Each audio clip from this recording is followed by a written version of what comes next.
நம்ம ட்ரீம்லேண்ட் நர்சரியில் அவகேடோ வந்து கிராஃப்டிங் போகுது. இதில் எல்லாம் நிறையா வெரைட்டி நம்ம கிராஃப்டிங் பண்ணிக்கிட்டு இருக்கோம். ஸோ இப்படி தான் கிராஃப்டிங் பண்ணணும். இது ஒரு டிகேடி விதை.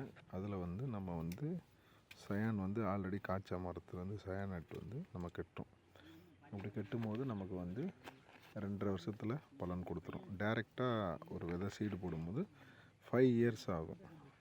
ஆனால் இந்த மாதிரி நம்ம கிராஃப்டிங் பண்ணும்போது மதர் என்ன கேரக்டரோ அதே மாதிரி ஒரு கேரக்டர் இந்த கண்டில் நமக்கு கிடச்சிரும். ஃபார் எக்ஸாம்பிள் கெண்டில் வெரைட்டி கண்டுனா கெண்டில், ரெட்டு கட்டுனா ரெட்டு, பர்பிள், இப்படி நிறைய வெரைட்டிஸ் இருக்குது. அதுக்கேற்ற மாதிரி நம்ம ஒட்டு கட்டிக்கிற வேண்டியதுதான். ஒட்டு கட்டுறது பாருங்கள், இப்படி தான்.